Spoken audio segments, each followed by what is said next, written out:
Hi, and welcome back to another week of Keeping It Real with Coach Neal. I'm Brandon Sands, joined with UNCW women's soccer head coach Chris Neal. Coach, first of all, congratulations. A pair of really impressive CAA victories last week. We'll start with Hampton, a 7-goal effort. That's the most the Seahawks have scored in, I believe, 7 years. Easily the most of your tenure here. A lot to like about the Seahawks effort versus the Lady Pirates on Thursday. Yeah, sometimes everything just comes together in a game, and it did that day. So we defended really well, and we had 6 different players score, and that's one of those few opportunities as a coach that you can exhale a little bit, and your blood pressure is not through the roof the entire 90 minutes. What does that say, just being able to get it from that many players? You know, Caleb Burrows are obviously with the brace, but just 6 different players saw their shots go through the back of the net. How important is that, just from a mental standpoint? You know, it's been a little bit of a struggle in non-conference to get some goals, but you know, just to get that monkey off the back, so to speak. I think you nailed it. Spreading that joy around psychologically is really valuable at this time of the year as we head into the meat of conference play. So it just a lot of different players got that feeling of success and that joy of putting the ball in the back of the net or providing the assist. The defense got the pleasure of the shutout. So everyone just gains confidence from those moments. And then fast forward to Sunday, quick turnaround, Charleston, a rivalry game.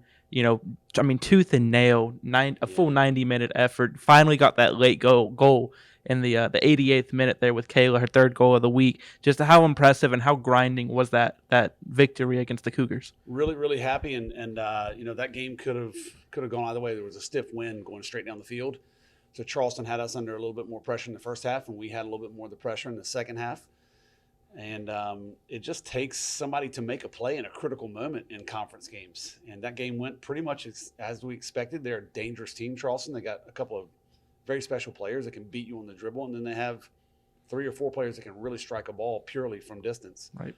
So they're going to pressure your goal. They're going to find different ways. So for us to have stayed in the game, stayed focused, added just a little bit of composure at the end of the game to score the game winner was a great sign for us. It shows evolution. And we challenged them a couple of weeks ago. We said, you're going to have to win some games 1-0. And they did it on Sunday. You know, a big reason why Caleb Burrows, you know, she usually saves her goals for conference games when they matter most. She's had, again, 3 goals last weekend. What have you seen from her in training and games that you've kind of churns on about her when conference play ramps up? Like I said the other day, I don't know what the science is behind Kayla and her conference success. She is as steady as they come. You know, you're going to get the exact same thing from Kayla every training session, every match, every team meeting. She's steady Eddie, and she just, I don't know if she is conscious of her how she's scoring in conference play and versus non-conference, but we're not going to change a thing when it comes to her. You know, we're just going to keep doing what we're doing, and she's hopefully going to keep doing what she's doing. On the other side of the ball, 2 shutouts. Hannah Wise and net kind of taking charge. What have you liked from your back line, Hannah in goal, your center backs, that have led to kind of some zeros on the scoreboard for the opposing team?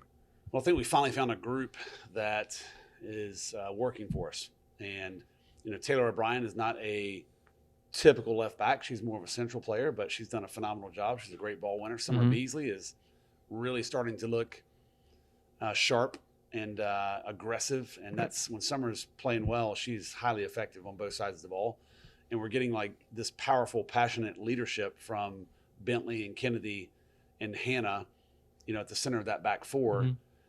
And obviously we've got team captain Micaiah Parham stepping in front of them, blowing things up. So it feels like they finally are getting into a rhythm in all phases, you know, technical, leadership, passion, and bite.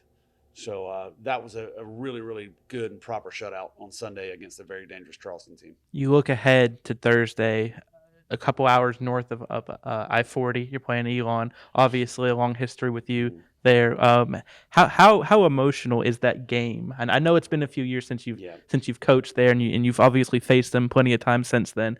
But just, you know, how important is that just to kind of continue that, especially with the in-state rivalry and everything there too?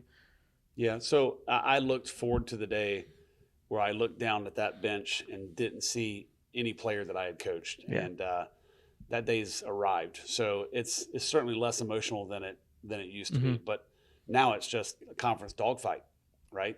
And they're a very different team than Charleston in many different ways. Both teams have their own strengths and weaknesses, and we have to do a great job preparing over the next 48 hours to try to go in there and get 3 points on the road. And then Sunday, you welcome the defending champions, Hofstra, back. They obviously entered last year's tournament as the 8th seed, and then ran the table, so to speak. Just what are you looking to see from the Pride, and how do you prepare for them? Always very talented, big European influence in how they play the game, and always extremely tough. They say that teams take on the characteristics of the coach, and Simon's a very tough-minded, great coach, and the team plays that way. So that's a team that we haven't beaten since I've been here, and we're excited about that opportunity to try again. Well, Coach, we're going to be looking forward to it. Best of luck to you as you travel to Elon and then return home on Sunday to face the Pride. Thank you, Coach. Thank you.